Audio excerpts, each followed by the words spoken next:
পুলিচৰ কাণ্ড আমি আজি ভূপেন বৰা ডাঙৰীয়াৰ নেতৃত্বত আমি তেখেতৰ ঘৰৰ পৰা শ্ৰদ্ধাঞ্জলি জনাবৰ কাৰণে আহি আছিলোঁ। পুলিচৰ যি অতিশয্য চাওক, মোক ইয়াত কামুৰিছে, মই তেতিয়াই কৈছোঁ কামুৰিছে, এতিয়া চলাখলি চাইছোঁ দাগ পৰি আছে। মই অফিচাৰজনক চিনি পাওঁ, নামটো মই পাহৰি গৈছোঁ। নিশ্চয় ইয়াৰ বিচাৰ হ'ব। চাওক ৰাইজ, এই চাওক।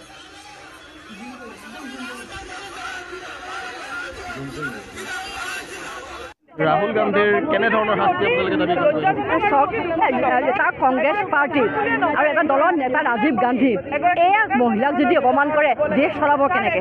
গতিকে দেশ চলোৱাৰ শিক্ষা আমাৰ ডক্টৰ হিমন্ত বিশ্ব শৰ্মাৰ পৰা লওক। দেশ কেনেকৈ মহিলাক সন্মান কৰিব লাগে প্ৰধানমন্ত্ৰী মোদীৰ পৰা শিক্ষা লওক। তেওঁ এতিয়া পাঠশালা পঢ়ক, ৰাজনীতিৰ সংসদত যাব পৰা তেওঁ বয়স হোৱা নাই। গতিকে তেওঁ সেই সৰু ল'ৰা হৈ আছে, ৰাজনীতি পাঠ শিকিবৰ কাৰণে বহুত দূৰ আছে। তেওঁ সংসদত যাবলৈ বহুত বছৰ আছে। মহিলাক সন্মান কৰা শিকক, তাৰপিছত দেশৰ নেতৃত্বৰ কথা চিন্তা কৰক, দলৰ নেতৃত্বৰ কথা চিন্তা কৰক। গতিকে তেনে দল আৰু তেনে নেতাক আমি প্ৰত্যাখ্যান কৰোঁ। বাইদেউ, মই এটা অন্য এটা প্ৰসংগত আপোনাক এটা প্ৰশ্ন সুধিব বিচাৰিছোঁ। কালি মুখ্যমন্ত্ৰী ডাঙৰীয়াই কৈছে যে কংগ্ৰেছৰ প্ৰতিবাদৰ ওপৰত ভিত্তি কৰি কৈছে যে পলিটিকেল পাৰ্টীয়ে আন্দোলন কৰা উচিত নহয়, তেওঁলোকৰ যুদ্ধ বেলত আমি মহিলা নহয়, আমি মহিলা সন্মানৰ কথা চিন্তা কৰিব নালাগে। মুখ্যমন্ত্ৰী ডাঙৰীয়াই কৈছিলে যে আমি ৰাজনৈতিক দলৰ নেতা হিচাপে অহা নাই নহয়, আমি মহিলা হিচাপে আহিছোঁ। সাংসদ নহয়, আমি মহিলা হিচাপে মহিলাৰ আত্মসন্মানৰ কাৰণে ওলাই আহিছোঁ।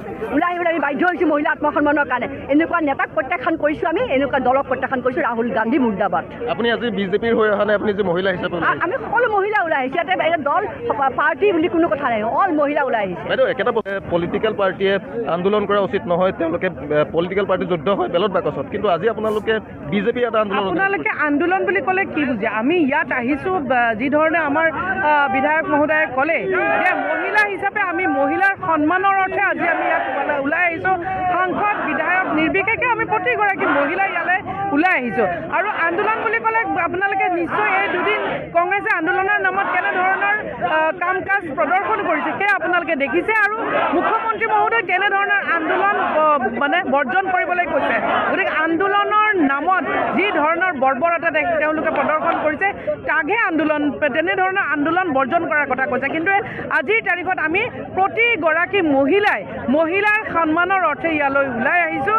আৰু মহিলাৰ যিখন ৰাষ্ট্ৰত আমাৰ প্ৰধানমন্ত্ৰী মহোদয়, মুখ্যমন্ত্ৰী মহোদয় মহিলাক ইমান সন্মান দিছে, যিখন ৰাষ্ট্ৰত মহিলাক পূজা কৰা হয়, সেই ৰাষ্ট্ৰৰ বিৰোধীৰ মুৰব্বীগৰাকীয়ে যদি মহিলাক এনেধৰণৰ অসন্মান প্ৰদৰ্শন কৰে, তাতকৈ দুখজনক ঘটনা আৰু কি হ'ব পাৰে?